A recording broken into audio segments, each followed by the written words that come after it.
Okay, so we've got a question right over here. This is a quadratic equation. And how do you tell that this is a quadratic equation? Whenever you see that the highest power is a power 2, you're dealing with a quadratic equation. And a quadratic equation can be solved using 3 methods. But in my case, I'm only going to use what we call factorization. So this is what I'm going to use. I hope you know what it means when we say factorization.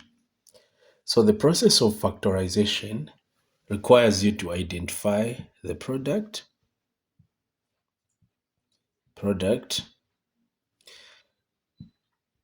Also, you need to identify the sum.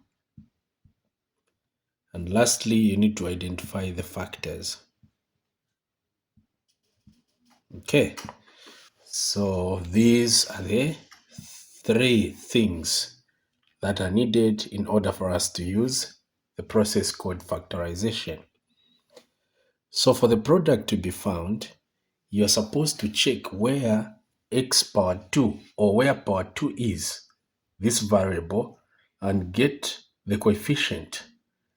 That's a 2 multiplied by the constant, -3.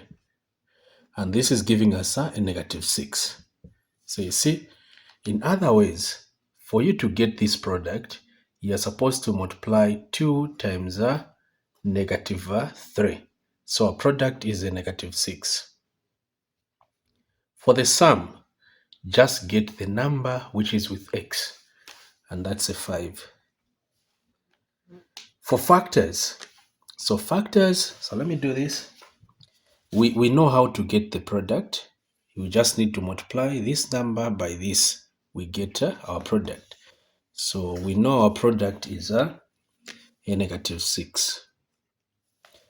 For the factors, we need to think of 2 numbers such that when we multiply them, they give us -6, and when we add them, they give us a +5. So those 2 numbers are 6 and -1. So these are the 2 factors. Okay.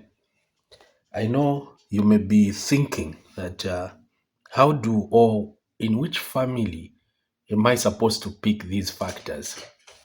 So this is what I've been encouraging people. Go to your product, okay? And then think of the numbers which can go into this. We've got 1 can go into -6, a 2 can go into -6, a 3, and a 6 itself.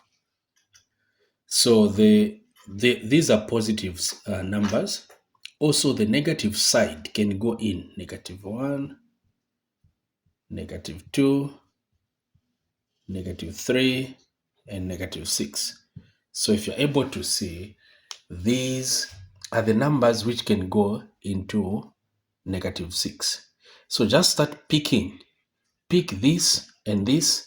When you multiply them, are you getting this? Yes. When you add them, are you getting this? No. What about this and this? When you multiply, are you getting this? No. What about this and this? You multiply, I'm getting this. When I add, I'm not getting this.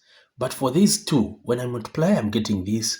When I add, I'm getting this.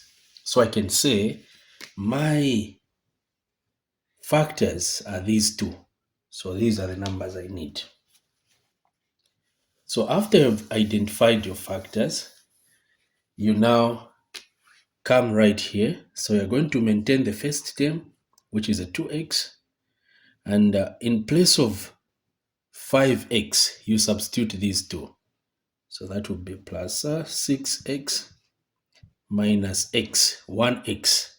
These 2, I've put them here. Minus 3 is equal to 0.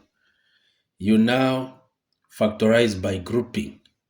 These 2 grouped together, these 2 grouped together. So what is it that is common here? It's x.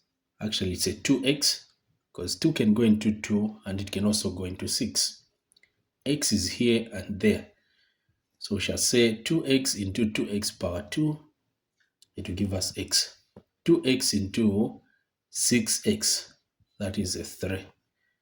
We come to this, it's negative 1, which is common.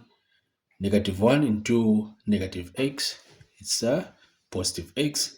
Negative 1 into negative 3, it's positive 3, which is equal to 0. We now get what is in front of the brackets, 2x minus 1, put them together, and x plus 3, which is equal to 0. So from this point, we can of course say 2x minus 1 is equal to 0, or x plus 3 is also equal to 0. This equal to 0, or this also equal to 0. And then here we can of course say 2x is equal to 1. Negative 1 will cross the equal sign. It's now positive 1. We divide by 2 by 2. The value of x will simply be equal to 1 over 2. So this is one of the solutions. The other one, let's put it here. The other one, we just solve this. 3 will come this side, so we shall have x, which is equal to negative 3. So these are the two solutions. Thank you so much for watching. Please remember to share the video. This has been Mr. Chamba Jacob, and bye-bye.